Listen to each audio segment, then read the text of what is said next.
soldier. Man, it's going crazy, this cryptocurrency, man. Man, hey. I made 100 racks off of Bitcoin. You could catch me trapping with a Bitcoin.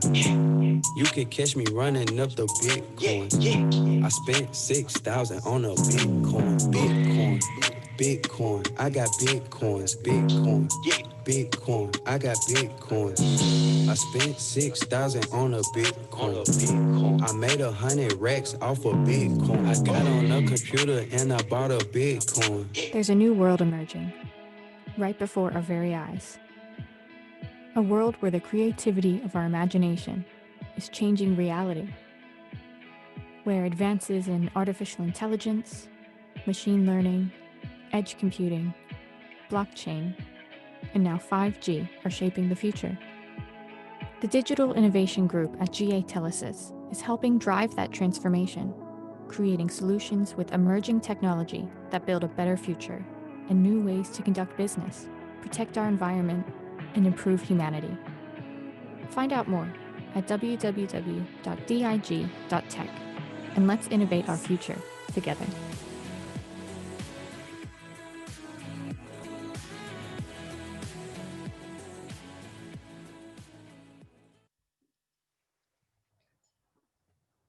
Hi, my name is Tonya Evans. I am the owner of the Advantage Evans Academy, a proud co-sponsor of this event. We create compelling online educational experiences to help prepare those who are traditionally underestimated to not just survive, but thrive in the new digital economy. We focus on the future of money, work, and entrepreneurship, and I am 100% committed to supporting the incoming administration to build back better.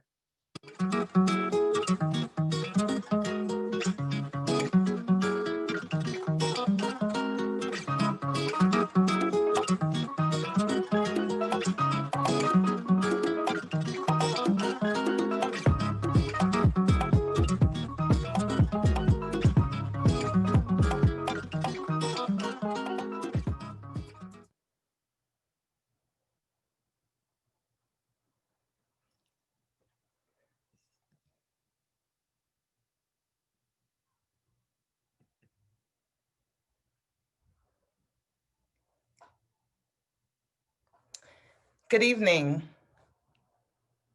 Thank you for joining us.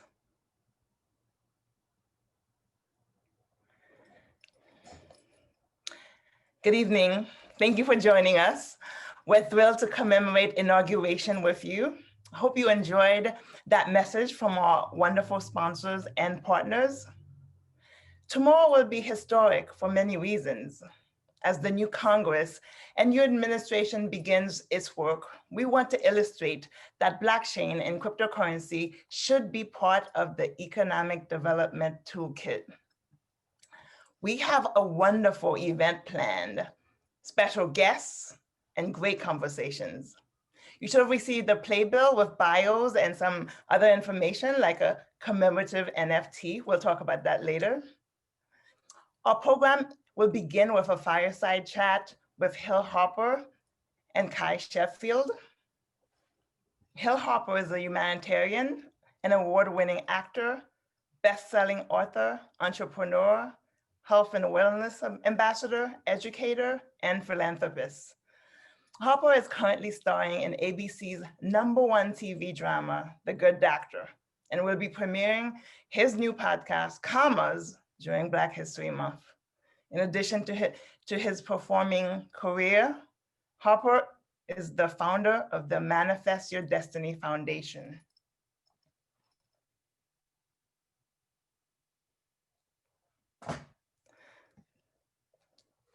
Cuy Sheffield is the head of crypto at Visa, leading the global crypto product team within the FinTech product organization.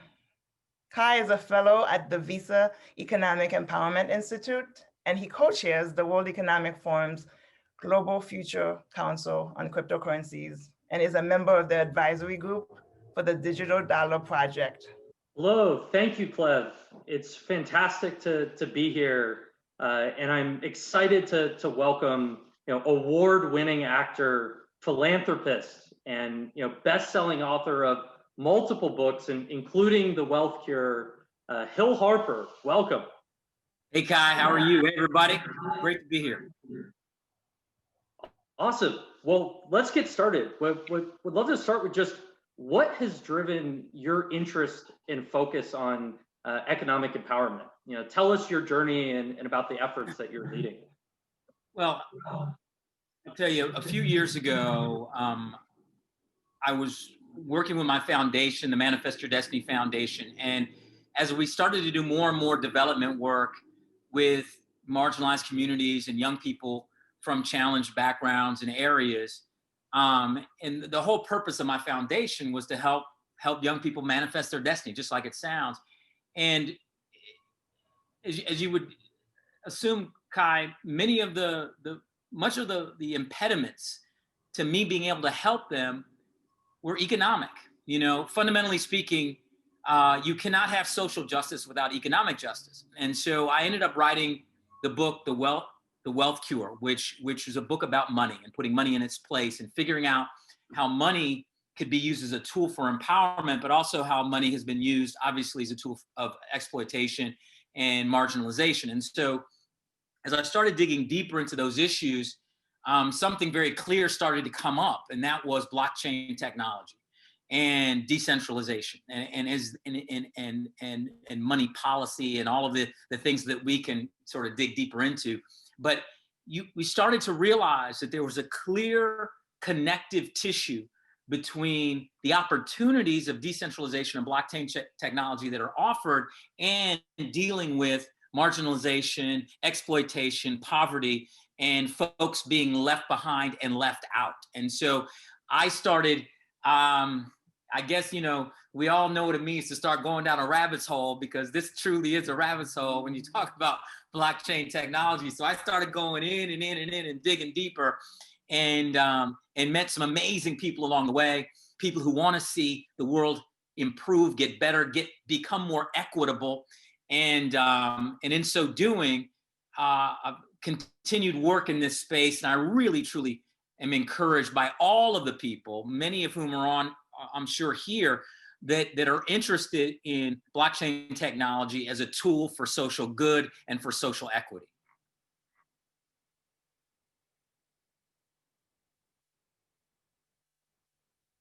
Cuy, did I blow you away so much with that answer that you were silenced and you were just you were mesmerized into silence? It's amazing. Exactly. I want to go back to, in your book, you actually talk about, use an analogy of money is like energy. And so how do you think about that in the context of crypto and kind of redefining what money means and kind of this distinction between money and wealth? How does that kind of come together with crypto? That's a great question. And so money as energy exists on many different levels. On the most rudimentary level, everybody on here knows that if you got some cash in your pocket, you just bounce a little bit better. I mean, you got a little bit more energy. You're bouncing. You got a knot in your pocket or in your purse. It just feels good.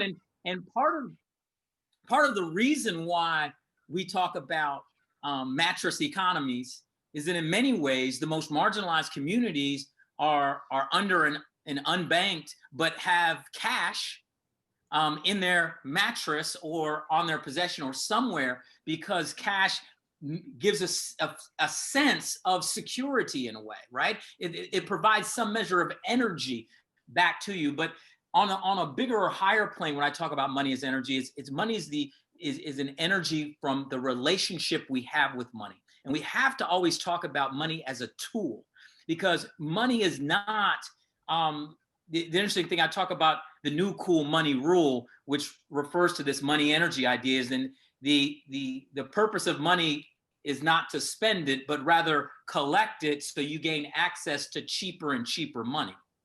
And so when you talk about money as energy, you say cheaper and cheaper money. What do you mean, Hill? And what I talk about is the difference between smart money and dumb money. And most of us have been taught that $1 is $1, and that's it. In other words, but it's just not true. It's a big lie. The idea there's smart money and then there's dumb money, and smart money is simply the use of this store of value that you can use to actually free up more of your time. What do I mean by that? The idea is the more money you collect, or the cheaper the money is, the less time it takes or less energy it takes out of you to actually earn that dollar.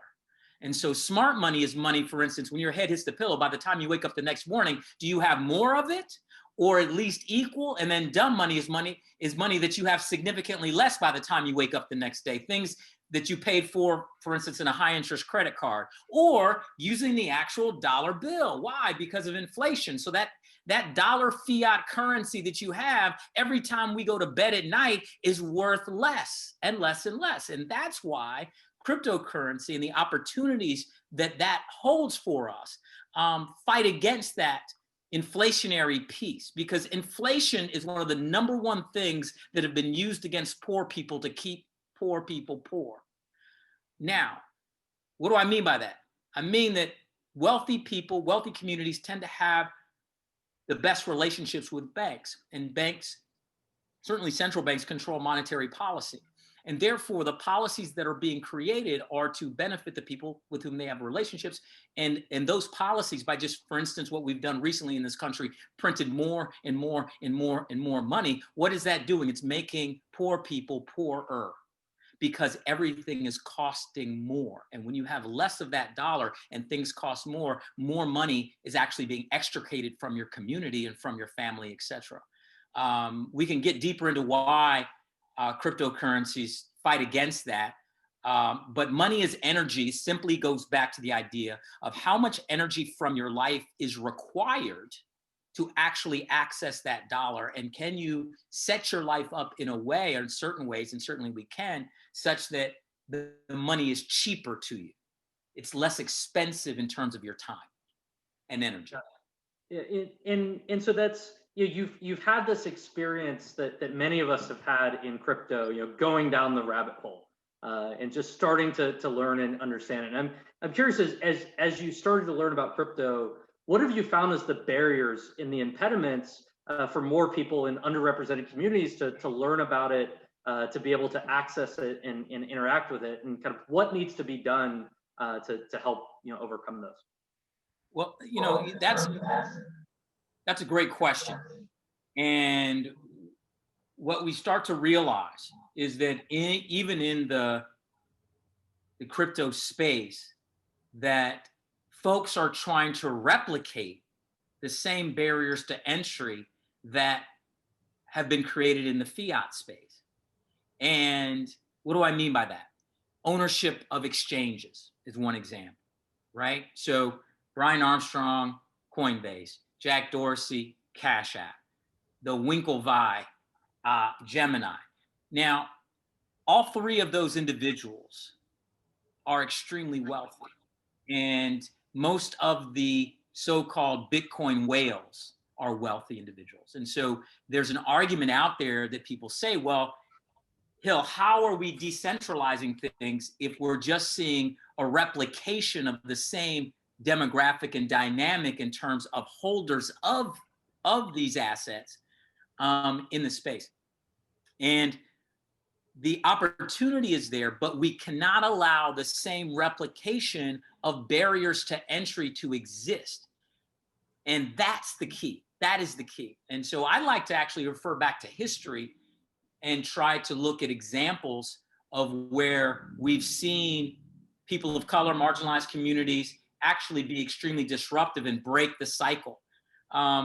Certainly one of the worst data points that breaks my heart to even say what I'm about to say is that in 1863, when the Emancipation Proclamation was signed, Black people in America owned a little less than 1% of America's wealth. In January 2021, the day before we inaugurate a new president of the country, Black people in America own a little less than 1% of America's wealth.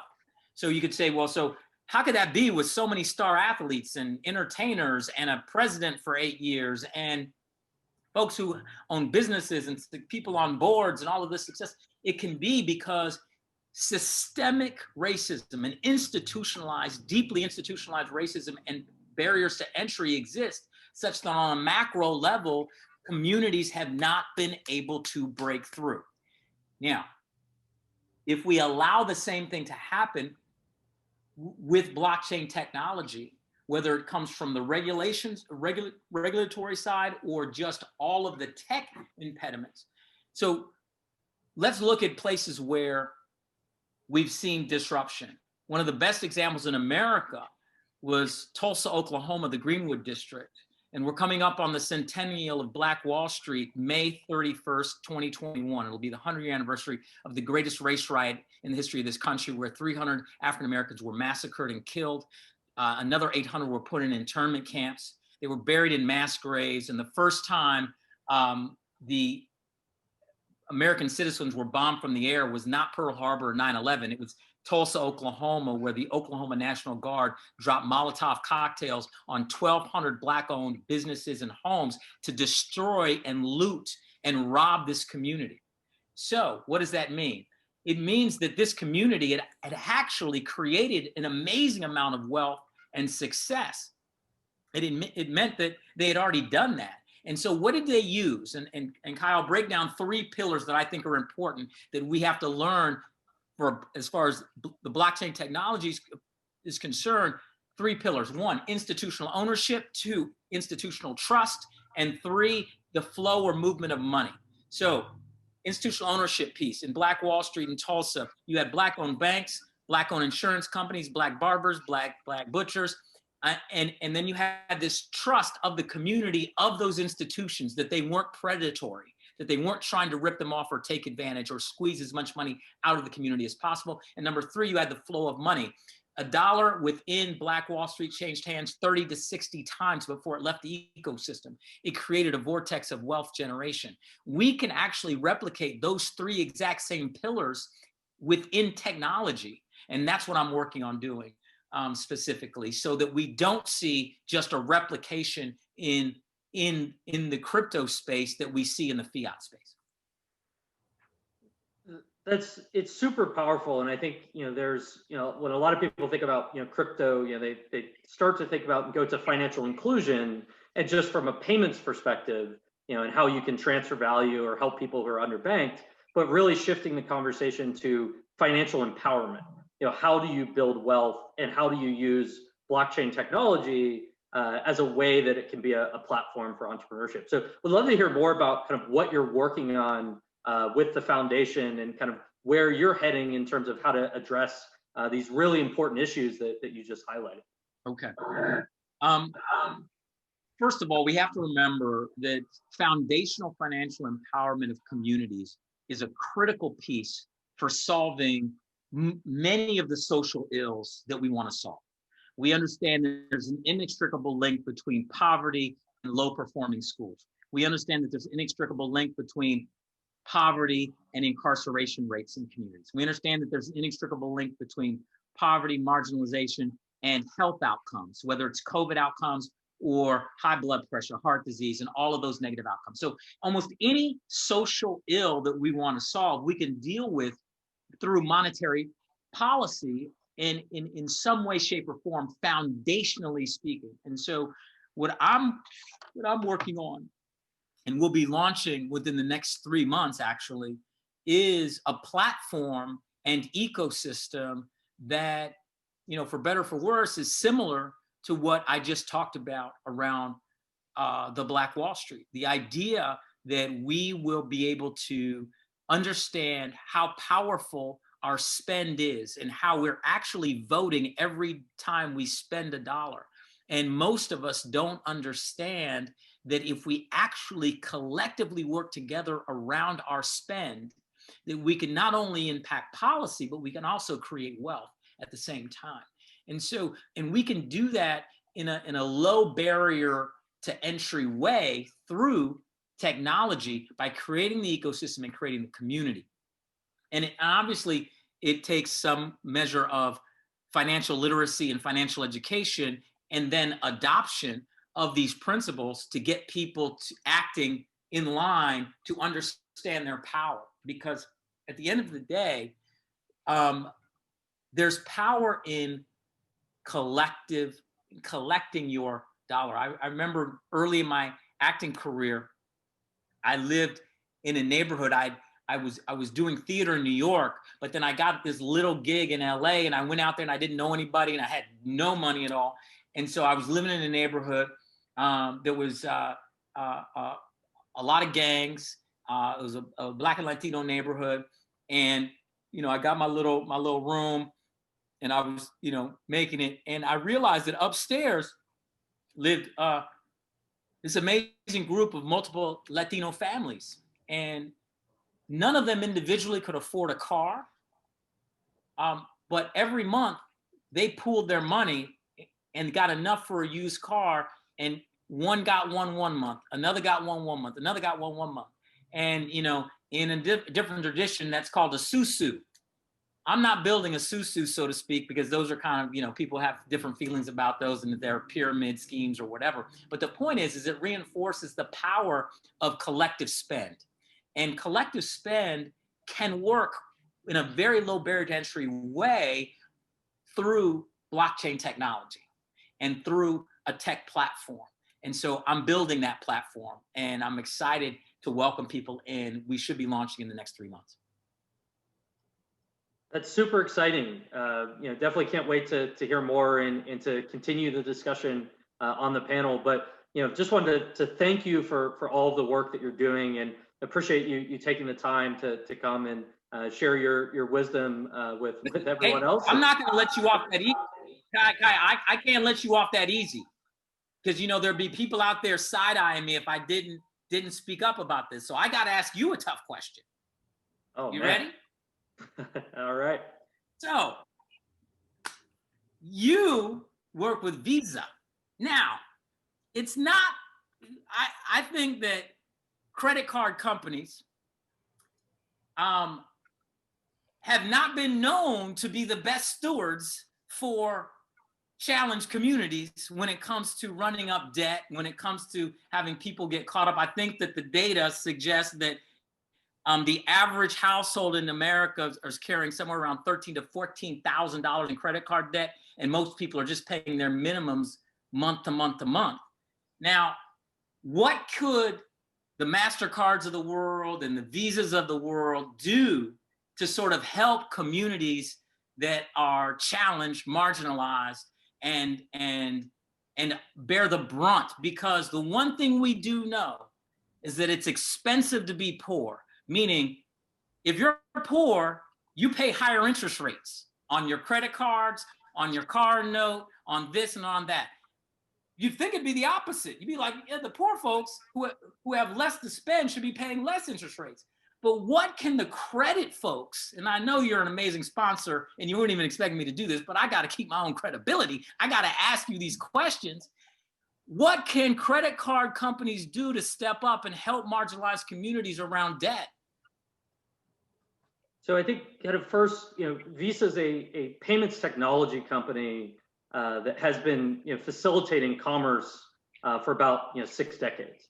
But we think it's absolutely critical that we are, you know, embedding diversity and inclusion into the new products that we build to make sure that they can serve underrepresented communities. And so, you know, we are, you know, I'm spending my time right now really looking at what are the opportunities that new technologies really create, and how can we empower diverse entrepreneurs to be able to build new financial services for their communities.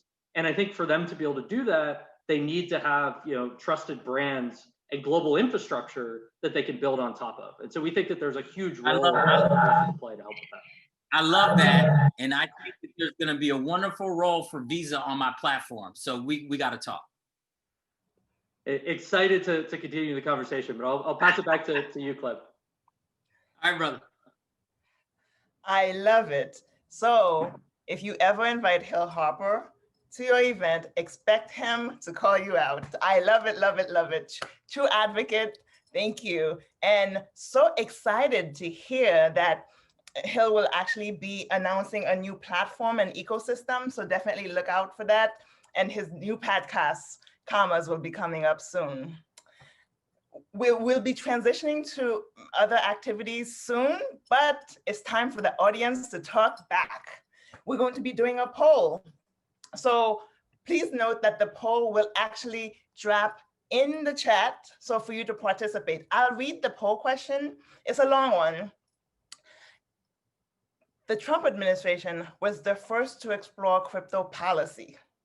According to a Value Technology Foundation legislative tracker, Congress has introduced over 40 blockchain bills. How should the Biden-Harris administration approach the regulatory framework? A, more robust federal allocations to fuel micro enterprises. These are the innovative small businesses of the 21st century. B, develop smart policies to keep innovation here at home in America. C, apply strict regulations to limit growth of the emerging crypto economy. Or D, other. We'll give you a few minutes to actually fill out the poll. Again, A, B, C, D, simple. We will announce the results later on in the program, but please go into your chat and we'll give you a second to do that. And while you're doing that, we'll go next to our roundtable, which will also feature Hill, Harper, and Cuy, but will also feature Kristin Smith from the Blockchain Association and Professor Tonya Evans, who's one of our dynamic leaders in crypto. So as you wrap up the poll, up next is going to be our first roundtable. Now, the roundtable actually will focus on this concept about economic empowerment. Hill and Cuy talked about this, right? We know about economic recovery, and the Biden administration will be tasked with recovery. But we know recovery does not always touch all communities. And so as the Biden administration looks to build back better, how can we make sure that there's economic recovery and economic empowerment of communities that have been traditionally disenfranchised? So I will turn it over now to our moderator, Professor Tonya Evans. Thank you, Cleve. I am so honored to serve as moderator of this roundtable discussion. And at this time, I want to bring our esteemed panelists onto this virtual stage. Returning to the virtual stage is Hill Harper, award-winning actor, best-selling author, philanthropist, I've written down crypto enthusiast, but I think he has surpassed that exponentially. So a crypto OG, that's what we're gonna call him today. And also we have the head of crypto at Visa. You just met Cuy Sheffield. He's also a fellow at Visa's Economic Empowerment Institute. And I'm very interested to hear about the work that he's doing with the Institute as well.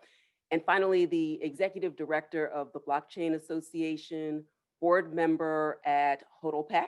Some of you say HODL. I think we're going with HODL tonight. And the board advisor to the Filecoin Foundation, Kristin Smith. Now, as they're all coming up, I see them all popping in. I just want to give a short overview to set the expectation for and the intention of this panel. The intention is really to explore the challenges of the incoming Biden-Harris administration. They face a Herculean task, a number of them. One of the most important is to create a robust economic recovery that gives every single American, including and especially those who are historically marginalized, disenfranchised, to have an opportunity not just to survive, as Hill was just talking about, but to thrive. And the goal is to create inclusive, equitable, sustainable strategies and pathways for Black and Brown people and businesses to recover and to be empowered to participate equally and fully in this tech and data-driven world. And this world is speeding toward the future of money, entrepreneurship, and work. and also certainly to ensure that any strategies and pathways that the panelists talk about tonight include key stakeholders who are historically also locked out of the public policy making process. It's that process that shapes the rules and the decisions that lead to the implementation and the administration of those policies. And a quick point, and then we will jump in to our first question. On this point about stakeholders, I was definitely heartened to see the President-elect Biden's diverse and inclusive picks for his economic team. They include Neera Tanden to be the head of OMB, Wale Adeyemo for Deputy Treasury Secretary, and of course, Cecilia Rouse, Chair of the Council of Economic Advisors. So that's definitely an essential and empowering step in the right direction, but we definitely need to have a conversation about stakeholders as we also talk about the community from the perspective of consumers and investors and business folks. So let's begin. Hill, I want to begin with you, and listening to the conversation, and I definitely have to get my hands on your book. I think that you would agree that any strategy, quote unquote, strategy that doesn't also include tools of implementation, they're just goals, they're just strategies. They have no teeth. So in your book, The Wealth Cure, Putting Money in Its Place, you explain that we should redefine wealth. And you touched on it a bit earlier. And by that, I think you mean looking at money not as a goal, but literally as a tool that provides freedom. So elaborate on that point of money as a tool that provides freedom. Sure. Thank you, Tonya, and thank you, everybody. I'll add another name to your list of folks that looks like, obviously we don't know who approvals and all those things, but Gary Gensler, yes, chair of the SEC. Now, what's interesting about him is that he's been teaching about blockchain technology. And so clearly, all of us are familiar with what's happened with Ripple and the SEC and all of these different things. It'll be interesting to see with the new regime what comes to pass with someone who is very familiar with blockchain technology and its value and its use, et cetera. And so, yes. So just adding another person. And so I talk about wealth as far as wealth factors, and wealth factors, we all have different ones, and all of ours are different. We place different priorities on different things, but ultimately, for me personally, for instance, my number one wealth factor as a cancer survivor is my health by far, yes. Right? So I'm reminded of that Steve Jobs quote where he said that he would, give up Apple, give up every Mac, every phone just to see his daughter graduate high school. And so, what is wealth? What is it ultimately in your life and having a wealthy life? Certainly, money as a tool for freedom is critical. The number one quote pulled out of my book, The Wealth Cure, is that you can't be free if the cost of being you is too high. And for so many of us, there's a high cost of being us, whether it's debilitating pain and health, whether it's the fact that we have to work 3 jobs and can't even save anything because all the money is bled out and taken out because we have to go to a payday lender and they take 18% out. And then we go to the corner store and the milk's more expensive there than the organic milk at Whole Foods if we could only get there, which is 15 miles in a different neighborhood. All of these things that extract money out of our communities steal our freedom and our ability to live and steal our time. And so wealth is actually the ability to have choice and choices. Choices are a very powerful thing. Obviously, when you lock somebody up, one of the most onerous penalties that we bring to bear in our society, we take away freedom and we take away choice. So we understand the value of freedom and choice. And money as a tool offers us that value of freedom and choice. Now, it's still up to us to make choices that make us happy and are fulfilling and all of those things. But if you don't even have that, you can't even make those choices. It's a perfect point, and it really does underscore so much of what we're talking about and the reason that we're here today. That making incremental or case-by-case changes, they never work. They never are sustained over the long term. And so that'll be an important part of building, not just back, but building back better and really being intentional, not just in the short term to get people on their feet, people generally, but Black and Brown communities and businesses in particular to be stronger. We were already at a deficit for all the reasons that you mentioned earlier.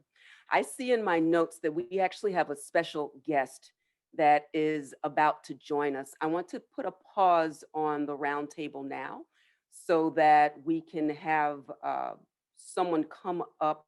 I feel like I'm on the news. This just in. Beyonce's coming on. I can't confirm or deny. But I knew she was in the blockchain because when she said get information, she meant information. You see, you heard it right. You see it. Not formation, information. See, go on, Queen Bee. What you got for us? I'm gonna throw it to Cleve, who is our fearless leader, who will figure all this out, and we will continue with the roundtable in a moment. Who knew Harper has jokes? Well, stand by. We're going back to the roundtable very quickly. Congressman Soto is here and he's going to share some remarks. I'm going to turn it over to Jason Bennick, who will introduce him and have the congressman on. Give us 5 minutes. We'll be back to the panel. Great, thank you, Cleve. That's great. Hello, everybody. I'm Jason Bennick. I'm president of the Digital Innovation Group, GA Telesis company based in Florida. It's my honor and privilege to introduce tonight Congressman Darren Soto, who represents my home state here in Florida. He was recently elected as Congressional Hispanic Caucus Whip for the 117th Congress. Congressman Soto also co-chairs the Congressional Blockchain Caucus, a very important caucus. His amendments focus on microelectronic production and blockchain technology, and were just enacted into law as part of the National Defense Authorization Act. It's really great to have you with us, Congressman Soto.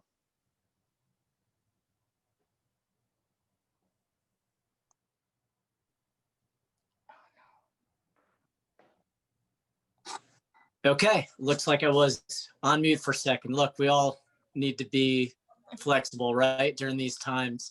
It's an honor to be here, and thank you, Jason, for that wonderful introduction at the virtual blockchain inauguration event.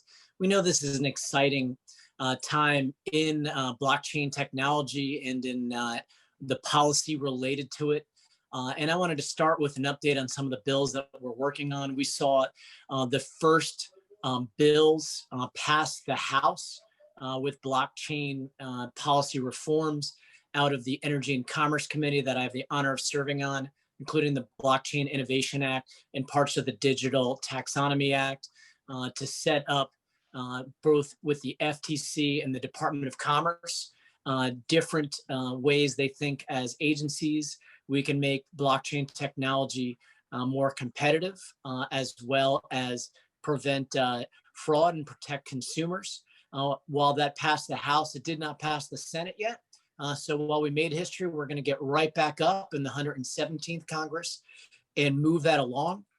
Many of you may know also on the last day of the 116th Congress, I filed a bill as a marker that will now refile in the 117th Congress to create the Blockchain Center of Excellence in the Commerce, in the Department of Commerce, to help spearhead and coordinate blockchain technology, both in the economy and throughout the federal government. And we know it's not a moment too soon. Jason mentioned the areas we're working on in defense to help protect our troops and to combat cyber attacks through using blockchain for not only information, but also communications between our troops. This is going to be a key area we want to maintain a competitive edge in, and that's what the amendment deals with, is working with the Department of Defense to maintain a competitive technological edge. We see rivals like China and Russia working on these things. And I say rivals because we work with them on some things, but on other things, we have different interests. And so it's important that liberal democracies like the United States lead in these areas. We also know that it's key to work on diversity in these areas. And I see I have a bunch of my Caribbean sisters, being of Puerto Rican descent, Congresswoman Clarke, Congresswoman Plaskett.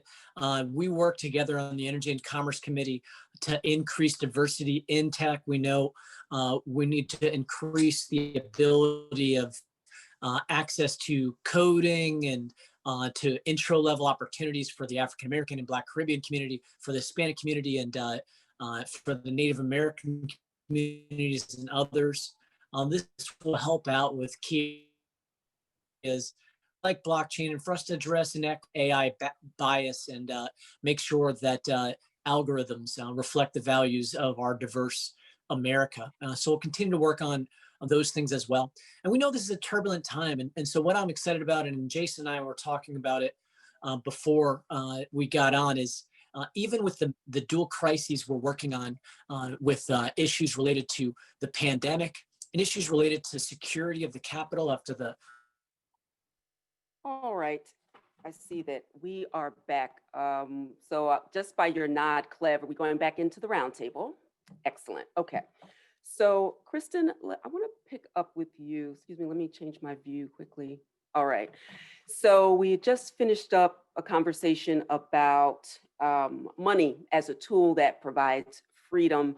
And I want to piggyback off of that to turn to the topic of financial innovation. So given the deep recession, the substantial economic issues and concerns of the country, could you talk about some of the financial options and tools and strategies that the incoming administration should include in its plans for recovery to best foster financial inclusion? Yeah, absolutely. I think that crypto and blockchain technology should play an important part in the Biden recovery strategy. And there are a couple of key reasons for that. But I think the most important one is that, there are different missions in different parts of the crypto ecosystem and the crypto industry. But one of the most important missions is that the crypto community wants to rebuild our financial system to make it more efficient, to make it lower cost, to make it more accessible and more flexible for different types of consumers. And one of the key features that allows for us to reconstruct the way our financial system works is this idea of decentralization.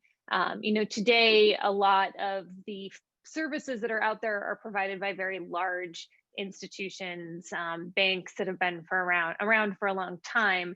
And we've seen throughout history that there are often sort of policies that are put in place that have disadvantaged different communities. And by going back to the drawing board and figuring out how to rebuild this system, I think we can rebuild a system that makes it easier for individuals to access very basic services, that makes it easier for businesses to get access to capital, to pursue new ideas. And it allows for a way to tailor and customize services to meet the precise needs. Now, I think the challenge that we're going to have as an industry is that a lot of this work is in the early stages and it's not quite ready for prime time. It's still very difficult to use. It's not easily accessible to most consumers because it requires a tremendous amount of technical sophistication to participate in the experimentation going on. But I think that the pace at which these services are getting deployed is going faster and faster, and that we're going to see just an exponential amount of innovation happening, and that if we do it right, there's an opportunity to create a better system that will bring more people in and get more people access to the services they need. So, I think that's one of the primary reasons that it's very important for the entire Biden-Harris economic team to think about crypto in a positive light and realize that it is part of the solution to creating faster services that are more accessible, that are lower cost, and that can do really innovative things, and not something that, as is the misconception of many policymakers today, a tool of criminals to like evade anti-money laundering policies. We really need to change the narrative and focus on this being a solution for the future. That makes a lot of sense. Thank you. And that leads me to a question to you, Cuy. Let's turn to specifically the future of money, cryptocurrencies, specifically crypto assets, perhaps more broadly. And I know that you believe, and I certainly agree, that crypto is technology, it is industry, it is asset class, right? And certainly well positioned to move us beyond the immediate financial inclusion piece, which is critically important, but to the long-term sustainment of economic empowerment. So share with us what you mean by crypto as tech, industry, and asset class, and the ways in which digital cash for a digital age can empower marginalized communities. Yeah, I think this is one of the areas where crypto it's uniquely powerful. Being a technology, an industry, and a new asset class. And so, as we think about how do you address racial wealth disparities, it's important to consider ways that crypto could play a role across each of these dimensions. And so, if you start in the technology side, there are these new growing open source developer ecosystems and demand for new programming languages like Solidity, to build applications on top of blockchains. And so those technologies should be a part of conversations around how to increase access to STEM training and education in underserved communities. And then as you think about the industry, there are thousands of new jobs that are being created in the crypto industry and at existing payments and fintech companies that are looking for diverse talent and starting to integrate these technologies into their products. And I think we can also look at blockchains as it's a platform for entrepreneurship. It can help lower the barrier to entry for entrepreneurs to build. And then lastly, when you look at crypto as an asset class, I like to think about it as it's really the first time we've had digital property and networks that consumers can actually own and easily access through a growing number of mainstream financial services. And so this technology and ecosystem, it's still in the early stages, but it's important that the public and private sector can work together and encourage innovation in it while still protecting consumers. Excellent. Hill, I can imagine that you have some thoughts on this particular subject as well. No, I think Cuy is absolutely right, and I think that to Kristin's point, I think I saw Jamari talk about those institutions were built off racism and oppression, etc. And we have to be very mindful as we build new institutions that we aren't replicating, but we can use the actual technology for good. One specific point, let's say if we look at credit rating agencies, right? We look at Experian, TransUnion, Equifax. We know that their algorithms are biased, and we know that folks in the communities that pay their cell phone bills don't get credit for paying their cell phone bills, but they get dinged for other things. And we know, if you know anything about Black community, folks will pay their cell phone bill, right? So they should get credit for that. That should count towards positive to their score, right? But it doesn't. And so as we can utilize the technology and all of the information that comes through and from transaction, we can then start to create more equitable algorithms around people and places. And technology can actually solve some social race-based problems. I'll give you an example.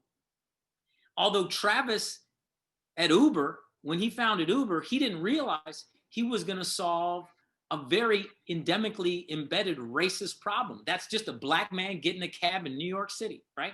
So if I try to get a cab in New York back in the day, the cab would drive right by, even though my money was just as green. But with Uber, they just show up, you get in, you go.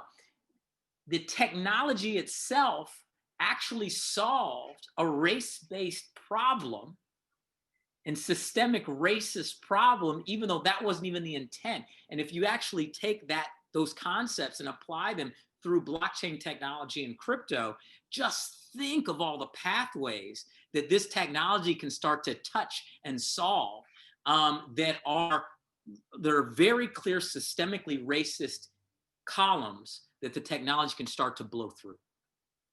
It's a powerful point. Thank you for that. That leads me to talk. So we've approached it from the consumer, the investor, business, community.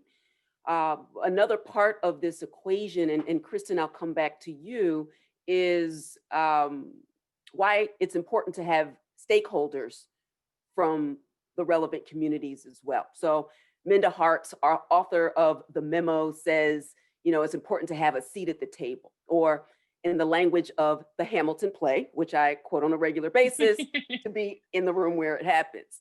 So why is it important that we have inclusion at the table and in the room?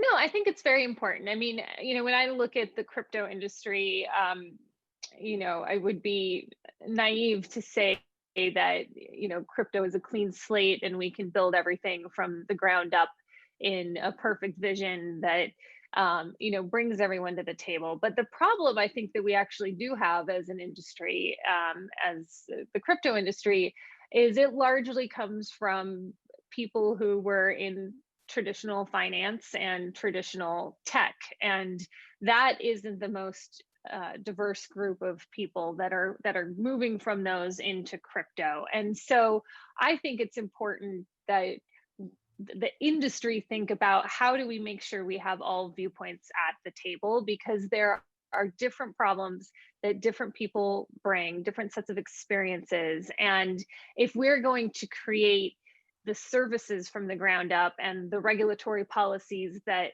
surround these services from the ground up, we have to do that in a way that can maximize and bring the most people in. And so I think it's a challenge that the crypto industry is facing, and I would be lying if I said that we weren't. And I do think that we have some education to do within our industry about the importance of doing that. But I've also seen, a really amazing group of people within the industry that do value having diversity at the table and that are making steps to do that. And so I think we have some work to do, but I'm hopeful that, we're having the conversation and that we're bringing the right people together, and with, the efforts of Cleve and others to make sure that this is an issue that doesn't fall between the cracks. Because if crypto technology is going to succeed, it's going to, do so because it is doing things that the old world didn't. And so we want to make sure that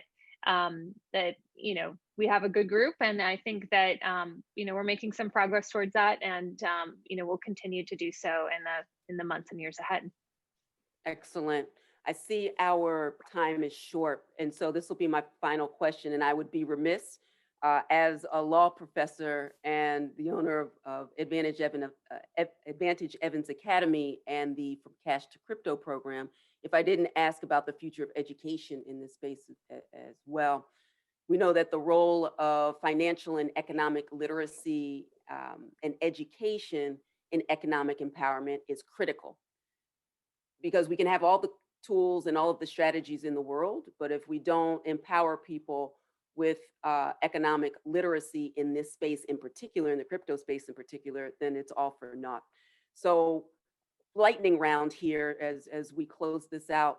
I'll start with you, Kristin, and then we'll go to Cuy and then Hill. What does education mean for empowerment beyond economic recovery to you?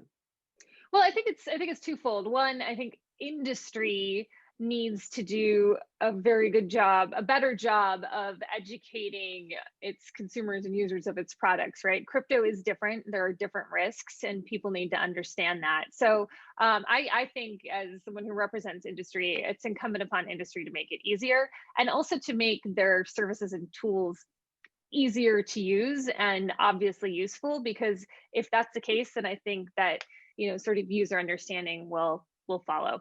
Absolutely. Cuy?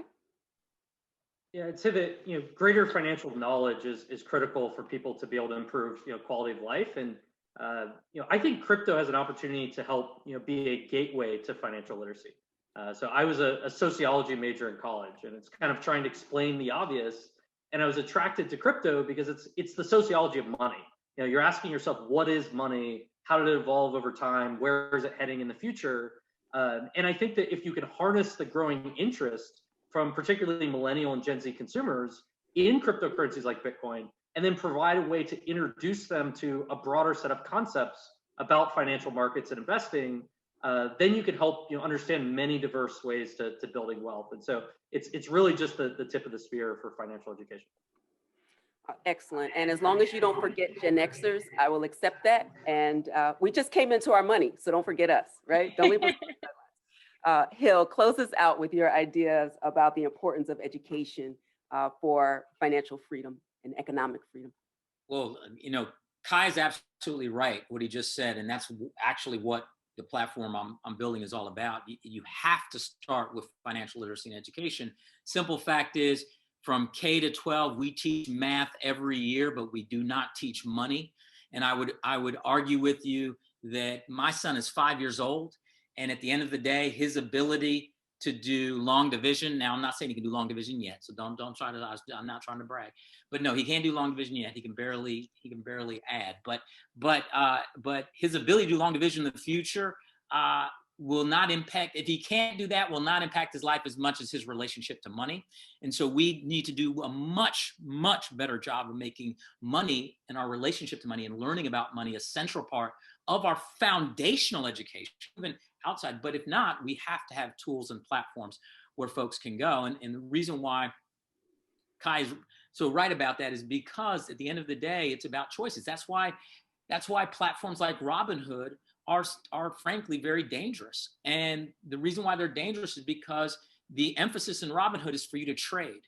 And at the end of the day, unless you're somebody that's going to put 3 really big screens up in front of you, sit there all day and really learn what you're doing, then you're actually the shill. You're getting taken. And the traders who really know what they're doing are winning. And we need solid dollar cost averaging type of financial literacy. And that's why when folks talk to me about Bitcoin, because Cuy's so right, Bitcoin is the carrot. Bitcoin is what gets you in the door, because Bitcoin is sexy. Bitcoin has people thinking lotto mentality and all of this. And so that brings them in the door. But as soon as they're here in the door, let's talk about, don't even worry about the price. No, but Hill, the price is, let's not even talk about price, because price doesn't matter. What do you mean price doesn't matter? Price doesn't matter because you're not going to trade Bitcoin. You're going to actually dollar cost average Bitcoin. What do you mean what does that mean? I said, how much can you spend? $5 a week, $5 a month, $5 a year? We're going to start buying Bitcoin with that, $5 every time. And in fact, you really want the price of Bitcoin to go down. What do you mean I want the price of Bitcoin to get it? You want to go down because you get more with your $5 when it goes down, not up. What? So the point is that you use whatever's sexy to get folks in the door, and then you talk about just the old school sound financial principles that have created foundational wealth over time, except for the type that has exploited people and made money off their exploitation. Absolutely. We're talking about the sound financial choice of dollar cost averaging and regular savings, et cetera. So yes, the answer is yes, and we can do that. And I think that crypto offers us this beautiful opportunity to use it as that carrot and really double down on really solid financial decisions and choices. Excellent. Thank you so much. Please drop a thank you in the chat, a +1, an emoji to thank our esteemed panelists. I'm going to continue the conversation, but that concludes this part of the program. And now I will turn it back to you, Cleve. Yes. So unfortunately, Congressman Soto's technical issues led us to not be able to have him.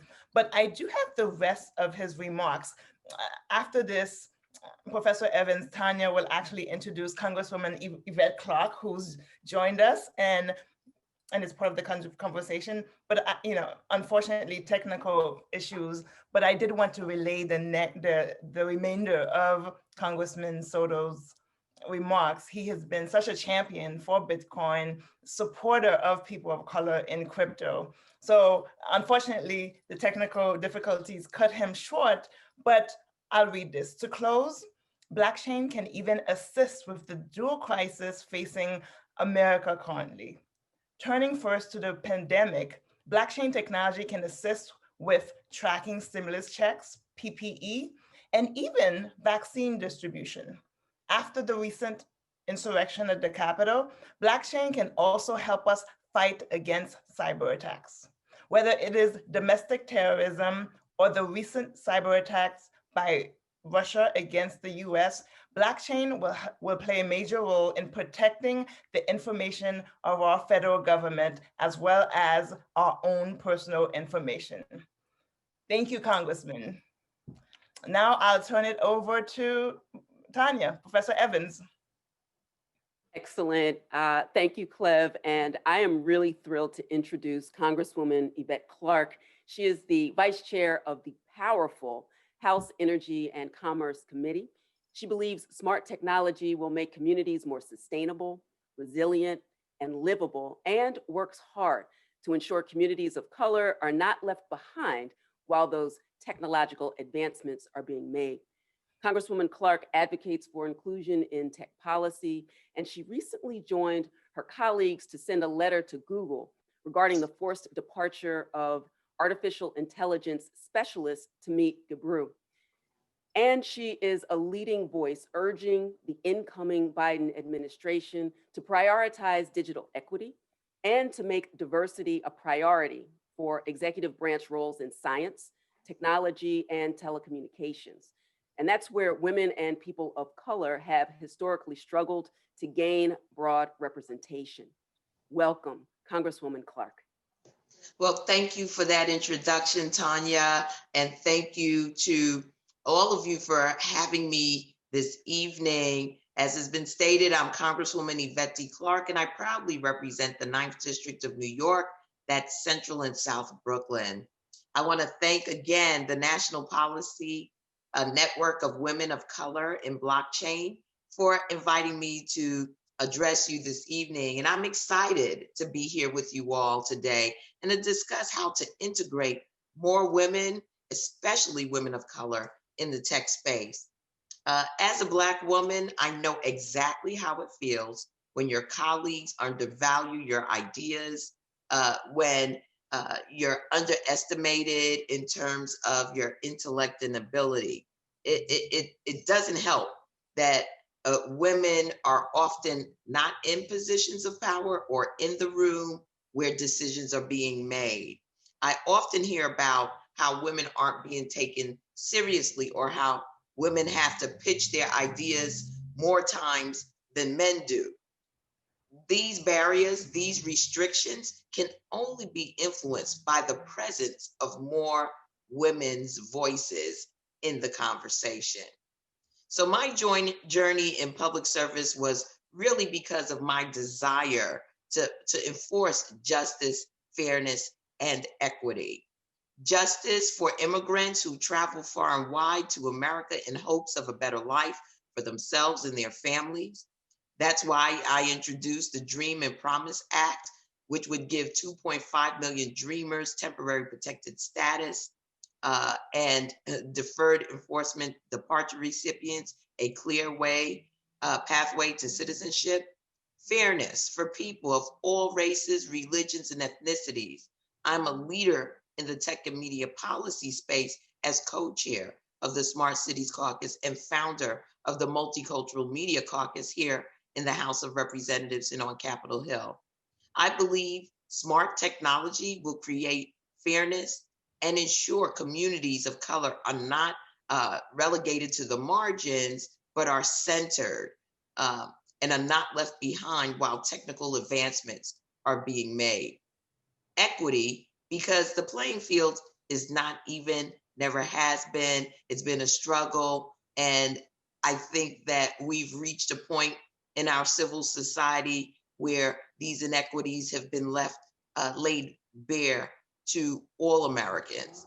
So as co-chair of the Congressional Caucus on Black Women and Girls, I'm I aim to support the aspiration of Black women and girls of all ages in all spaces so that we are moving towards a more equitable society. This evening, I'm reminded of the important role each of us play in the larger fight for more diverse and inclusive future. Failing to join in this movement is a failure to help transform our world into a more equitable space with a myriad of thoughts, experiences, and points of view to be utilized to strengthen our work. We would greatly benefit from the transformation in STEM fields with an emphasis on the technological space and the technology industry. Representation of women in tech, specifically Black women, is dwindling. This same disparity exists in the wage gap, not only in the field of technology, but across industries. The largest pay inequity occurs in Black and Hispanic women in the tech industry, earning an average of 89 cents on the dollar when compared to white and Asian male counterparts. We have work to do, and we are. Trust me. Last month, I led a letter with House and Senate colleagues to inquire about the departure of Dr. Timit Gebru, an ethical artificial intelligence researcher at Google who raised questions about diversity and inclusion efforts. The research conducted by Dr. Gebru is extremely important as our society becomes increasingly digital. We need women of color in the room, at the table, and making decisions that will help shape the future of technology, knock out those biases that we know gets baked into a monolithic viewpoint or groupthink, if you will, especially when holding big tech accountable for possible discriminatory bias that is the potential to harm, not only now, but for future generations, knowing that bias can be baked into the technology. We must continue to uplift Black and Brown voices to expand conversations in industry and beyond to diminish bias in algorithms to protect marginalized communities. In addition, I will continue this work by furthering legislation like my bill, the Algorithmic Accountability Act, to hold companies accountable and to correct any race and gender bias in their algorithms. Partnering with my colleagues in the Smart Cities Caucus, I will ensure the American public sector has access to leading technologies and best practices that will address discriminatory issues in AI, as well as redefining the term smart so that equity is of high priority, including blockchain, IoT, and big data. My hope is that before you all leave today, you take something from these discussions that inspire you to dare to be a catalyst for justice, a powerhouse for fairness, and a spokeswoman or man, ally, for equity. The change that we want to see in the world will only materialize if we are there to make it happen. So I challenge you all to get off the sidelines if you happen to be there and enter the arena. We have work to do, and I hope all of you will join me in getting it done. So let me thank you for having me this evening. I am excited. I'm left-handed, so I'm intrigued by blockchain and everything that has been discussed this evening, because I do believe that communities of color will take these tools, concepts, and abilities, run with them, strengthen our nation, undergird our ability to maintain preeminence in the world.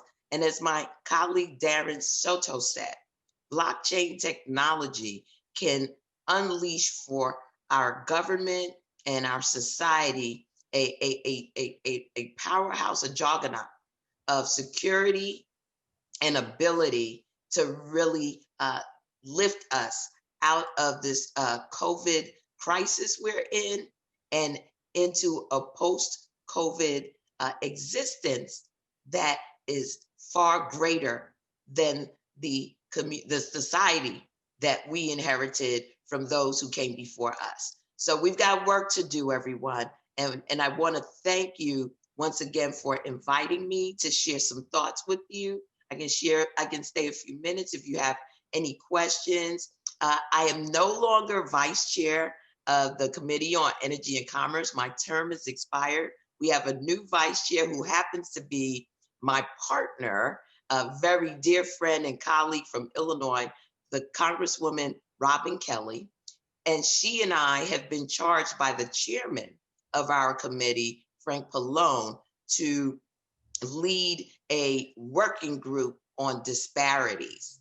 And so there's going to be a lot of space for us to collaborate, particularly in the blockchain and tech space, as we move to create policy prescriptions that will address those core issues that I discussed with you, that is justice, fairness, and equity. Having said that, stay safe, stay healthy, stay strong, and wear your mask. Thank you.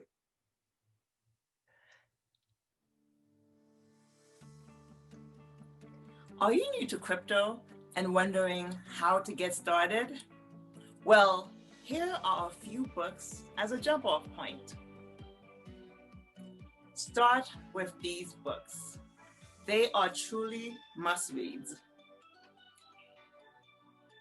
Then go a little deeper. And as you go down the rabbit hole, check out these gems. And finally, here's a bonus from Harper. After this, you'll be hooked. Welcome to the blockchain revolution.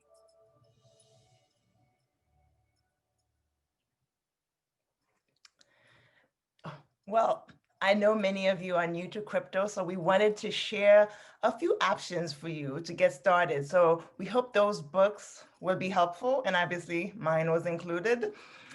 But we want to thank Congresswoman Yvette Clarke so much for her time, her insights. You know, she is a powerful champion in Congress. And, you know, we're so thrilled. We won't be doing Q&A, Congresswoman, but, you know, do you have any closing remarks before we go? If you can unmute yourself. Just to say that, you know, tomorrow is going to be a monumental day. We are eagerly anticipating the inauguration of Joe Biden and Kamala Harris. And I think that the work that you do is going to be twofold.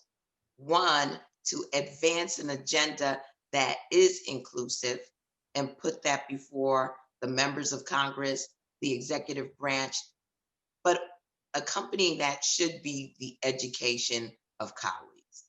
The average age on Capitol Hill is like 70. These folks are still on flip phones. They have a hard time with cryptocurrency. They really do. And let's also be very clear that there are institutional stakeholders that don't want to see cryptocurrency succeed for their own personal reasons. So it's going to be a battle going forward. It's a battle just in terms of concept.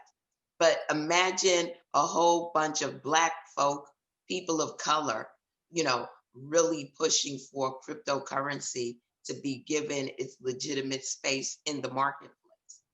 That's going to be revolutionary. Know that you have allies on Capitol Hill and make use of it. Oh my God. Well, having a champion like you, we will move forward.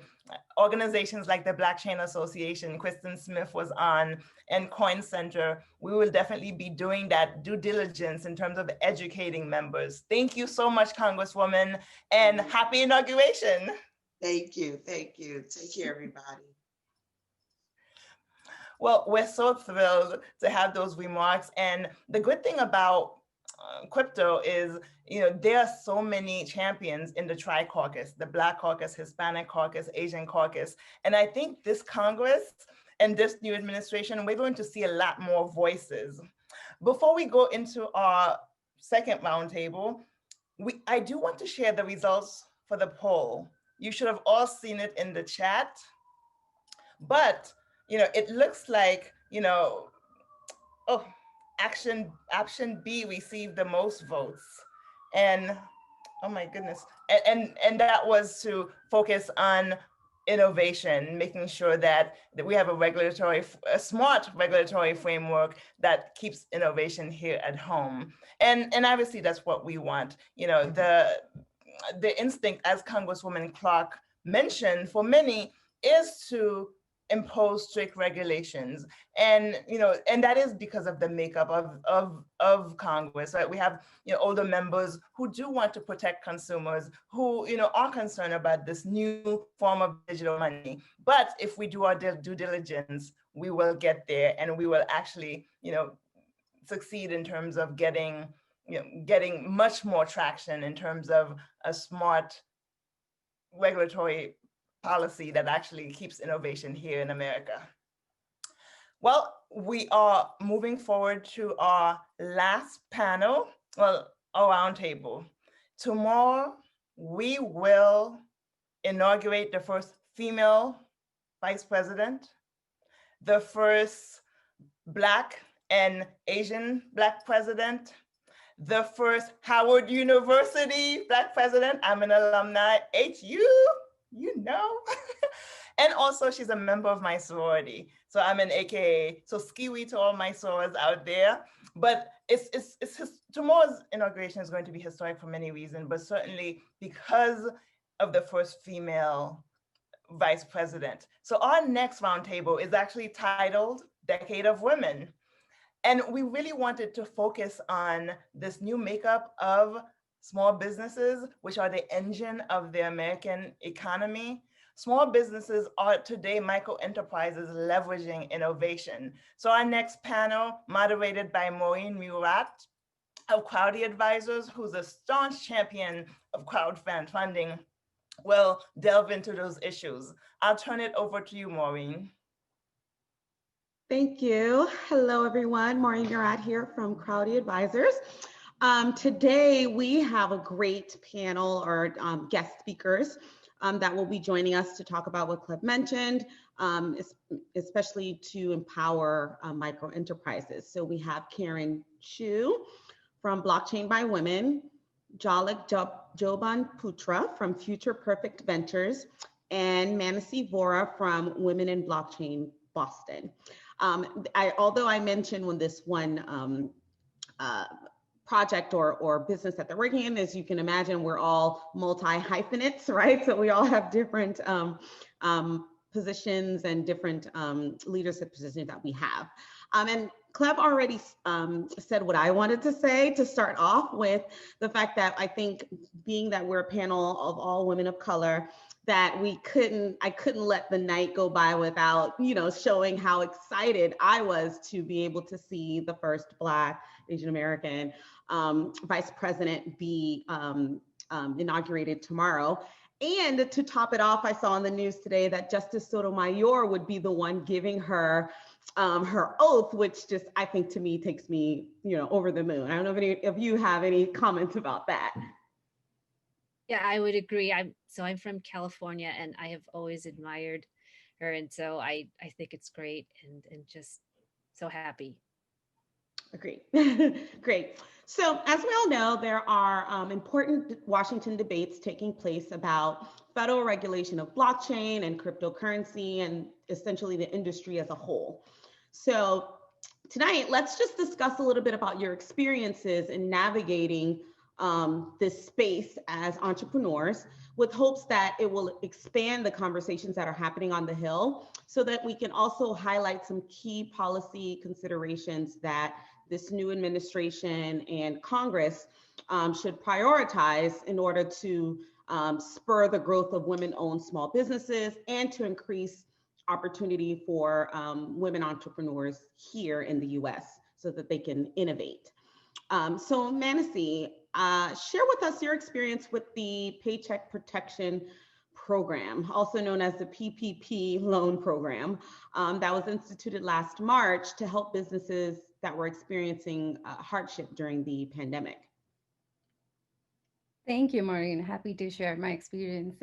First of all, hello, everyone. My name is Manasi Vora. I'm the founder of Women in Blockchain Boston, as Maureen mentioned, where our mission is to empower and educate women in the crypto and blockchain industry. I'm also the VP of Strategy and Operations at a blockchain startup named Saya, focused on data privacy, where we are basically building a user-owned internet rather than the one that's currently controlled by tech giants. So talking about PPP or Paycheck Protection Program, a little background, as Maureen mentioned, it was passed in March under the CARES Act to provide assistance to small businesses who were struggling due to the pandemic. I emphasize on small businesses because we saw as many as 150 publicly listed companies access the PPP program, including Shake Shack and a few other notable companies. And they got an estimated $600 million in relief funding that was essentially earmarked for small businesses. So that's a huge red flag right there. Some of those issues have now been resolved with the second round of funding that's coming in. They've put a cap on the number of employees in a company as an eligibility requirement. But we'll see how that goes. The program round 2 has just started.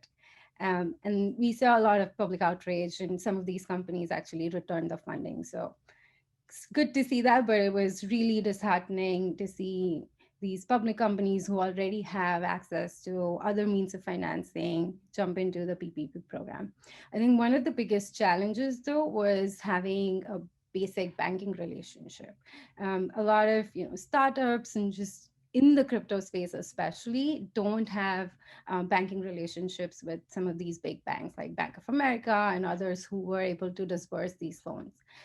So just giving our example, the bank that we have a relationship with did not fall under the SBA umbrella, which means they were not availing PPP loans. So we were just left out in the wild, struggling, figuring out how do we even begin like a new banking relationship to access this loan. So we've reached out to more than, I think, 40 to 50 banks, asking them, would they take on new customers? A lot of these large banks had completely shut their doors to new customers and were only servicing their existing client base. And a lot of smaller community banks didn't have the bandwidth or the infrastructure because they were really overwhelmed by the demand that came in.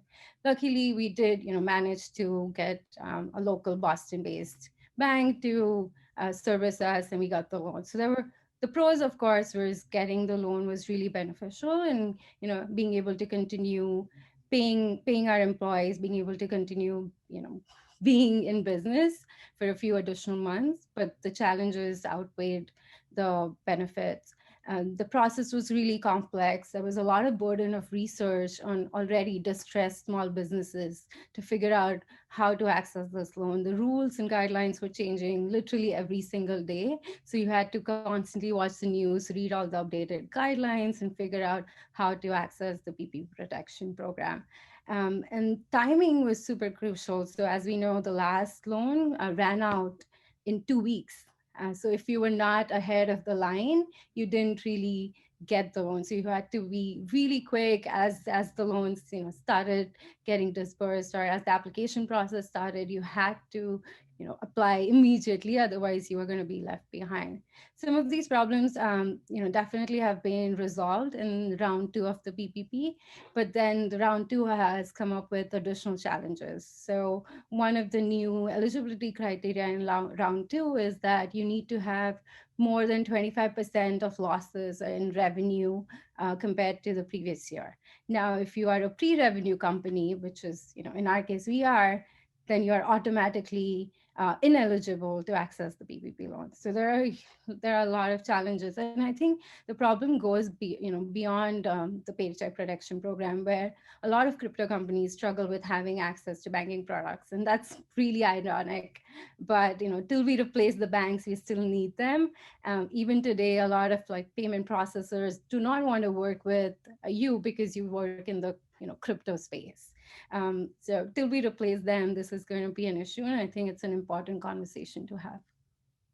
No, I agree. And I mean, you mentioned quite a few issues, right? And hardships that you experienced. But what do you think would be one thing or maybe two things that you would suggest that would make the process a bit more accessible? I know the banking relationships is definitely one issue, but what else would you maybe suggest in terms of making this accessible to, the traditional small business, not like as you mentioned, the NBA, or was it the NFL? One of those that got a PPP loan. So go ahead. Yeah, I think just simplifying the process is super crucial. I have a financial background, so definitely it was much more easier for me to understand, what documents I needed, what processes were, I had to go through to apply for it. But I can only imagine a small business where there is not, not a single person with a finance background having to go through the whole ordeal of applying and, making sure their documents were in place. There was a lot of burden of proving, your finances, etc. I think just simplifying the application process, and we've seen some of that come through now with the forgiveness aspect of the PPP. So just, the application aspect was one process, but those loans have to be forgiven for it to be meaningful. Otherwise you have, a loan on your balance sheet that you don't want. And they've created some simplified process in round 2.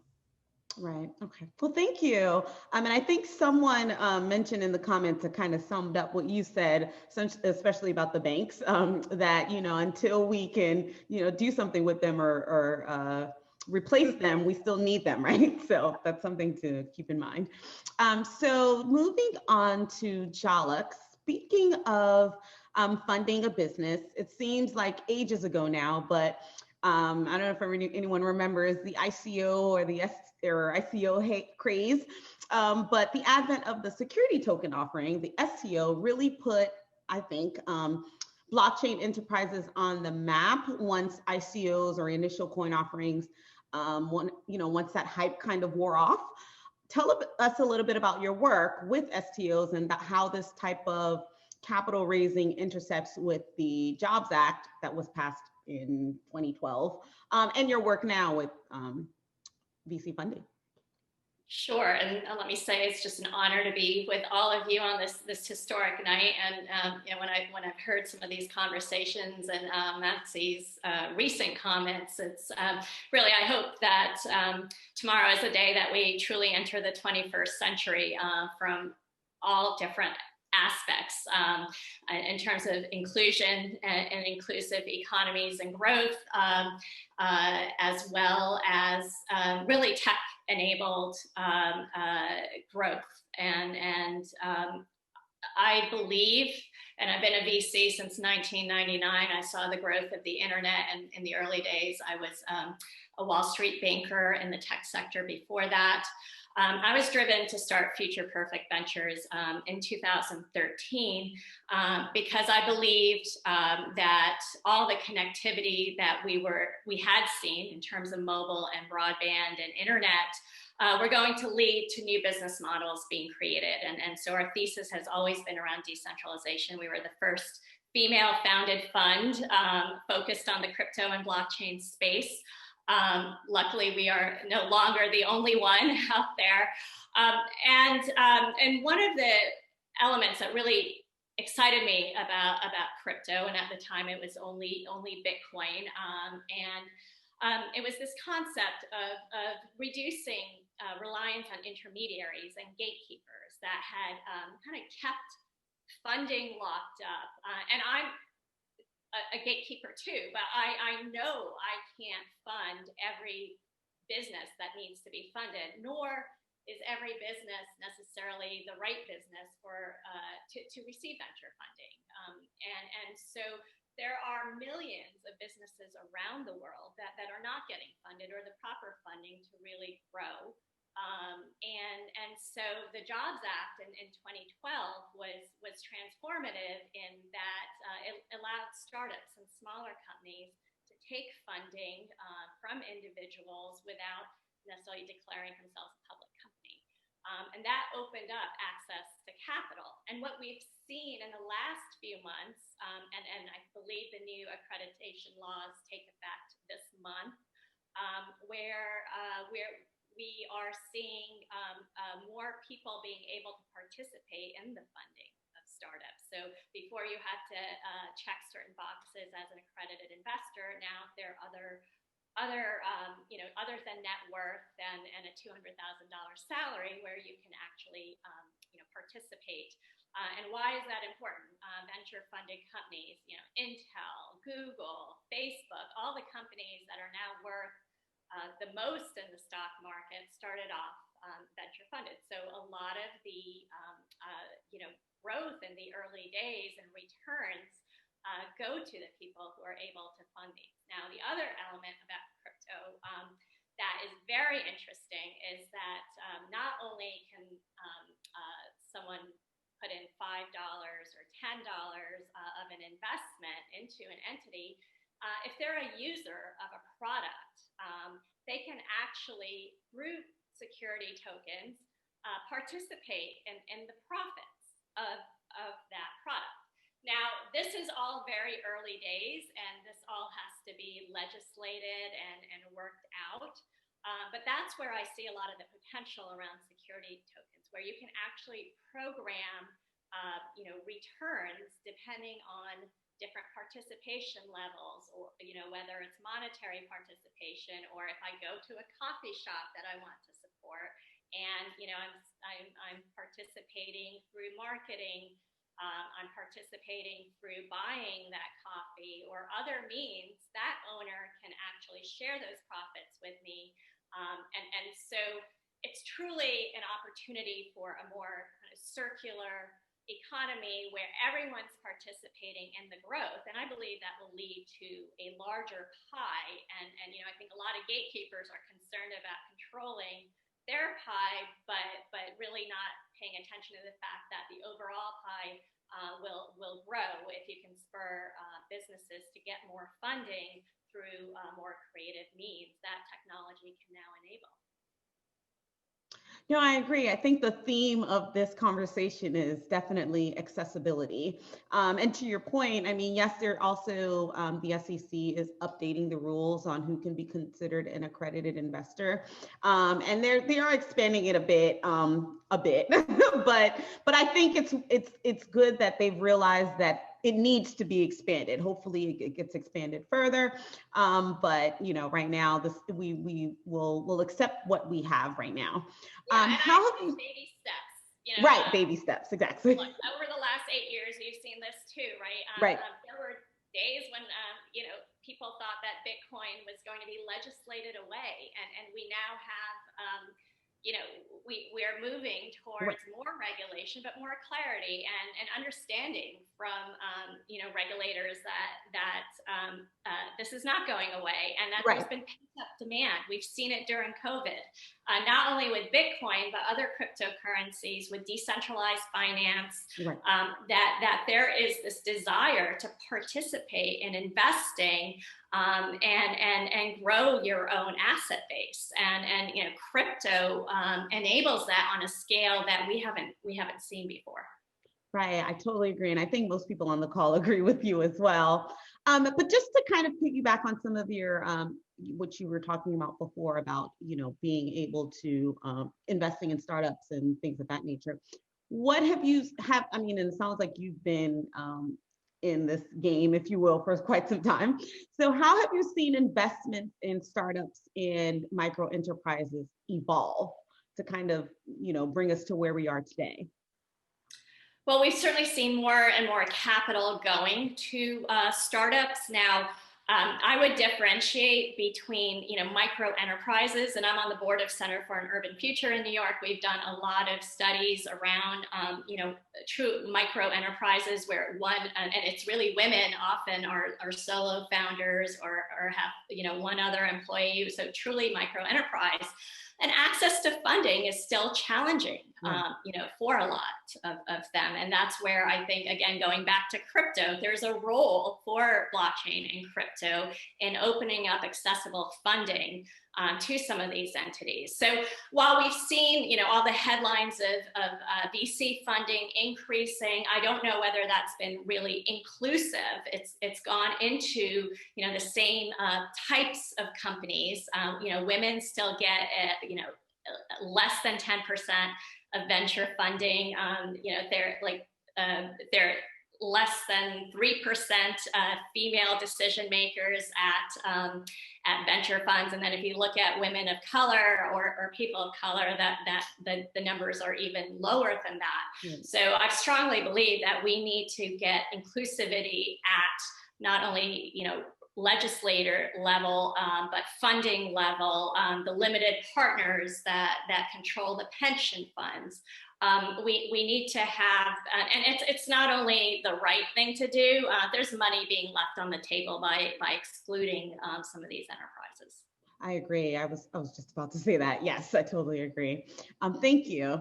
So Karen, to bring you into the conversation, inherent in blockchain is the ability to navigate with the level of pseudonymity, which is refreshing to many, right? That's one of the reasons why people really like blockchain. But tell us what you've seen as it relates to anti-money laundering compliance issues and fraud resulting from your work in the industry.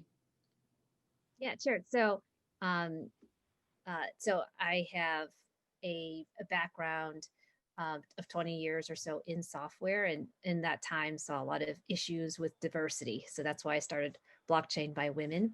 But I started Blockchain Intel to address the issue you just described, which is how do we find the bad guys and stop the bad guys, stop the criminals from using blockchains, from doing things like money laundering. And that is because of what you mentioned, the fact that blockchains are, especially cryptocurrencies like Bitcoin and others, are pseudo-anonymous. And we have been involved in cases where millions of dollars and more have been stolen. And because we are able to track the activity on blockchains, due to the pseudo-anonymous nature of the blockchains, we're able to identify the thieves, the bad guys as they exited in different exchanges and different banks in other countries. And this is all working with law enforcement. Now, what we've seen though, in terms of, going back to the broader issue and some of the other topics that have been addressed, is the fact that regulation has come a long way in the last few years. I'll give a few updates and some thoughts on what we could do more in this area. The first big thing that has been bubbling up in the last year, a few years, is the fact that digital currencies are now being adopted by central governments around the world. So you see China having their pilot for months, as well as a number of other countries. There are a number of working groups and regulatory bodies looking to shape, the nature of the regulation, the policy around central bank digital currencies.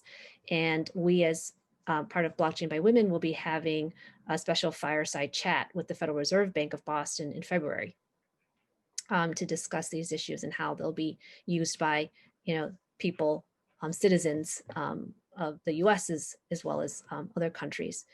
So that's the first thing is digital currencies are being adopted by central governments around the world. The second thing and development has been that regulation now, especially in the last few months, has opened up. Like Jalak mentioned, there's been very positive sort of movement in this area where in the last few months, Brian Brooks, as acting head of the OCC, has issued a number of communications that help the blockchain and cryptocurrency industry. For example, most recently enabling or saying that banks can, federally regulated banks can use independent node verification networks and stable coins for payment activities. And this is a big deal, right? The fact that banks can hold reserves of stable coins is something that has never happened before. Stable coins are, basically virtual. There are many different types of stable coins, but they are digital currencies that in the US have never been used as reserves, as well as in the EU and the European Union. New regulation called MiCA is targeting stable coins. So stable coins and the regulation around stable coins has really opened up digital currencies.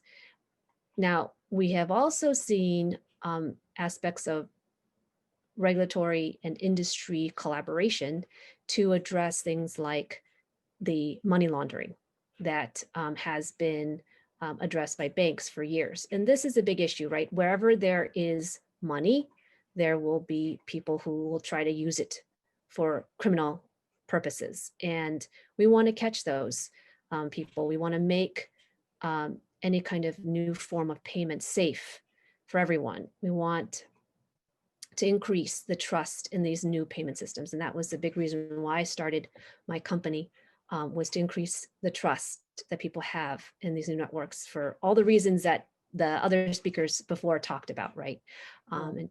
And so being able to do that is very important. That's part of what is known as the travel rule. And this is something that FATF, which is a world financial regulatory organization, has worked with a number of organizations to accomplish. And then the last sort of regulations have been around things like what FinCEN has proposed in terms of the hosted wallet rule change, which would allow for tracking from dollar amounts greater than 10,000. We continue to see actions like regulatory actions against organizations like SEC. So these things will continue to happen. And then the last thing is, and what was mentioned before, is watching out for cybersecurity threats. We have seen these increased threats and as a nation, and we need to protect ourselves against them. Right, thank you. And so finally, I'm sorry, go ahead. Oh yeah, I just had 3 quick recommendations, but we can save them for later if. Well, you can, if you have the recommendations now. What I wanted to mention was that the good thing about these different regulatory bodies, putting out these proposed rules, is that they also allow you to send in comments, right? There's a comment period, and FinCEN recently extended its comment period that goes past Inauguration Day. So I think, there's definitely some room for growth there, but it sounds like, these different agencies do want to hear what the public has to say. So do you want to give us your 3 recommendations, and then we'll close out because we're running short on time. Sure, yeah, and as you just took the words out of my mouth there. Sorry. The first one was really continue to foster industry regulatory collaboration. So like we talked about, FinCEN has been doing that, and that's very important, and getting that comment and those comments and feedback is really important. The second we touched on before, and that is continuing to enable Americans to have choice when it comes to payments and digital currencies. Know that there are companies that are equipped technology that is able to identify criminal activity. Right. And then finally, we all need to work together to identify this fraud and potential threats, protecting not only ourselves, and the groups we are in, but also, our nation as a whole. Right. Thank you. And so this last question is for all of you. Given your experiences and backgrounds, what would you suggest that the new administration and Congress prioritize when it comes to redefining how micro enterprises are defined and empowering the women behind those companies? I know, Jalak, earlier you had said that, micro enterprises were, one solopreneurs, if you will, and a lot of them were run by women. But oftentimes we think of micro enterprises not necessarily by how many people run the company, but how much they make. So it's, I think it just depends on who you're talking to. But I'll start with you, Manasi. What do you think we should be suggesting to the new administration? Yeah, firstly, I think what you alluded to at the beginning of this roundtable was crucial, Maureen. where you mentioned, the diversity that we are seeing in the incoming cabinet. And I think we really need to applaud that and celebrate that. And it's also really encouraging and makes me hopeful to hear about the formation of White House Gender Policy Council that was just announced today. The aim of that group is to work across a wide range of issues, including economic security. So I'm really excited to see what comes out of that policy council. And there was a statement that I wanted to bring up today in the press release that really resonated with me, which said that President Biden is committed to nominate and appoint people who look like the country they serve. I think that's really important. And I believe these are, just the first steps, but they are the first steps in the right direction. And I expect them to translate into, more inclusive policy. So just to go back to your question, for entrepreneurs, and at the risk of reiterating, access to capital is super important. It's super important to build a successful business. And that is no different for women entrepreneurs, right? It's the same, but rather ends up being more challenging, as Jalak already mentioned. And one of the focus items of this new policy council is investing in women-owned businesses. So I'm really excited to see, what comes out of that. And the other thing, of course, is, it'll be really impactful to see SBA loans carved out for women-led businesses, specifically in the blockchain and crypto space. So really looking forward to engaging on those conversations. Thank you. How about you, Jalak? What are your thoughts? Yeah, I mean, I'm just echoing, the access to capital is so key. And we've heard it over and over this evening of money is important. Money is power. Money enables a lot of other things to happen. And we see too many of these smaller businesses, especially ones owned by women that don't have that access to capital. I would say, utilize technology. I mean, we have a community banking infrastructure that used to be so important. In the mid 20th century, that relationship, and let's upgrade their technical systems. Let's get them nodes, and the ability to have electronic payments through blockchain networks. We have portfolio companies working on that.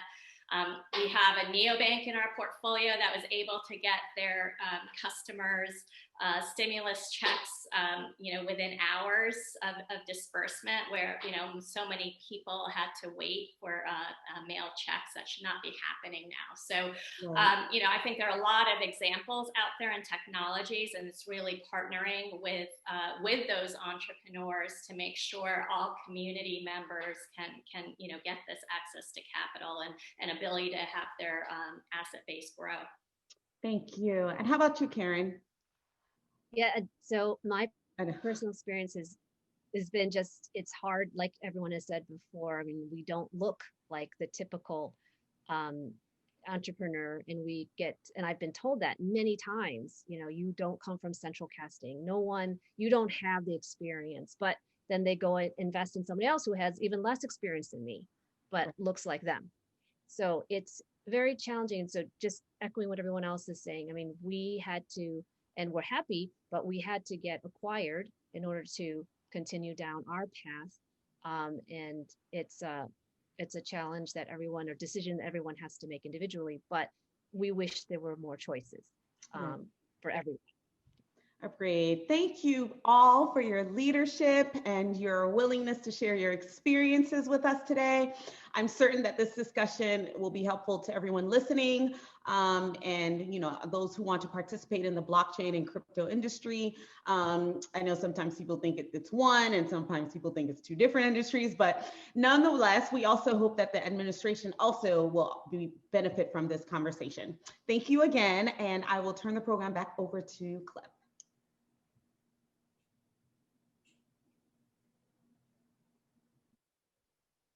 I was muted. Thank you so much, Maureen and the panelists. Such wonderful insights from, Karen, Jalak, Manasi, brilliant entrepreneurs. And, we look forward to their leadership growing. Before we close, we want to give the audience some swag. So one of our sponsors, Tonya Evans, who runs GuapCoin, is going to come up to share that audience members will receive a complimentary commemorative NFT, and she'll share how to download it. So Tavonia, are you ready? Yes, I'm ready. Hi, everyone. First of all, I wanted to say thank you, Cleve. You always put together, the most awesome, how we can get together and talk about government and really be engaged and not falling asleep would definitely be through you. So I wanted to say that first of all. Always, you bring this together so well, and I see us in the future doing really, really great things going forward with so many great people involved. So I wanted to thank you first and foremost. Secondly, we are giving away an NFT. It's a commemorative NFT of this event so that you can look back and see where everything started on the blockchain, of course. And in addition, we'll also be giving away a few guap coins. So if you go to, and I'll drop the link in the chat. Hold on one second.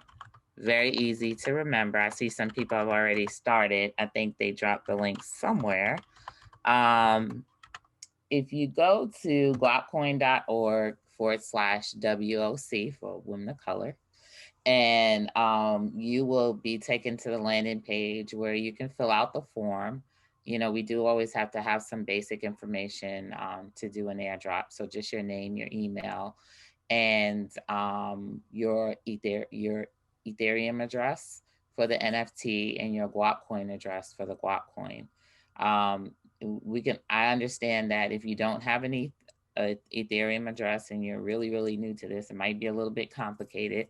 So that's not totally required. At least you can get your guap coin and put your guap coin address there. But again, I wanted to thank you all, and I look forward to, I always look forward to coming together with all you ladies and discussing some real stuff about how we're really going to make an impact and how we're really going to move this thing forward. I think it's amazing that it's so many women that are doing this. And this is not the most glamorous part of it, but one day it will be a little bit more glamorous, I'm sure. But again, so visit that, and you'll get your guap coin within 24 to 48 hours. The NFT may take a little bit longer because right now the Ethereum network is pretty popping because of these because of an extra added attention it's getting. So that may take a little bit longer. But again, we want to thank you and also thank Cleve and the rest of the members of the organization for allowing us this opportunity to say our 2 cents from guap coin. Thank you so much. Tavonia is one of the hidden figures, I call many of us in the crypto world. She is, a developer by trade. What she's building with guap coin is incredible. The success she's had, is underestimated. So we're excited to have the support of guap coin. Download your guap coin wallet. As Tavonia said, that she will do some airdrops to your wallets. Those of you who are new to blockchain and cryptocurrency, a cryptocurrency wallet is the starting point. And so for those of you who, apologies, I actually live not that far from the White House. I'm on Pennsylvania Avenue on the other side. And so there's constant sirens, so apologies. But for those of you who are new, the crypto wallet is where to start, and guap coin is a great place to start. So thank you, Tavonia. And it's interesting, as we wrap up the event, we started the event with 2 dynamic males, Cuy Sheffield and Harper, and we ended it with dynamic women. So what a great note. And we have more women and men in store. Stay tuned for March 2021 in just about a month, when we will host our second Women of Color briefing, where we will bring a delegation of women to actually share what they're building, some of their successes. And we plan to do some roundtables with agencies like the Small Business Administration, like the Department of Commerce, particularly the people at the Patent Office, NIST, and others. So we're very excited. Save the date, March 3 to 4, National Briefing of Women of Color in Blockchain. I do want to thank our sponsors again. Visa, wonderful. Cuy is such a champion at Visa. You know, he's definitely leading great things at their in their crypto department. Also, Digital Innovation Group. Thank you, Jason, for your support. And Professor Evans, who moderated much of the beginning of our event. You know, she runs Evans Advantage Academy. And so she actually does these incredible masterclasses on crypto. So if you're looking to learn more, please go to Advantage Evans Academy and sign up for one of her courses. And so again, Visa, GrabCoin, you know, Digital Innovation Group, you know, Advantage Evans, thank you. To our audience, thank you. Happy inauguration. You know, we'll close out with a little message, a video message from our sponsors. But what I've seen for the audience, the chat is so incredible. There's been times when I'm like, I want to join the chat conversation. So thank you for, you know, joining us, participating, connecting with each other. This has been a wonderful interactive event. So thank you. And on that note, happy inauguration, and stay tuned for one last video. There's a new world emerging, right before our very eyes. A world where the creativity of our imagination is changing reality. Where advances in artificial intelligence, machine learning, edge computing, blockchain, and now 5G are shaping the future. The Digital Innovation Group at GA Telesis is helping drive that transformation, creating solutions with emerging technology that build a better future and new ways to conduct business, protect our environment, and improve humanity. Find out more at www.dig.tech, and let's innovate our future together.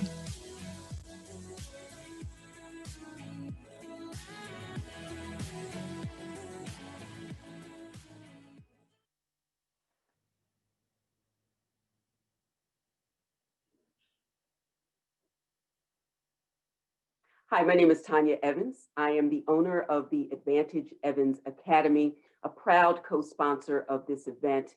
We create compelling online educational experiences to help prepare those who are traditionally underestimated to not just survive, but thrive in the new digital economy. We focus on the future of money, work, and entrepreneurship, and I am 100% committed to supporting the incoming administration to build back better.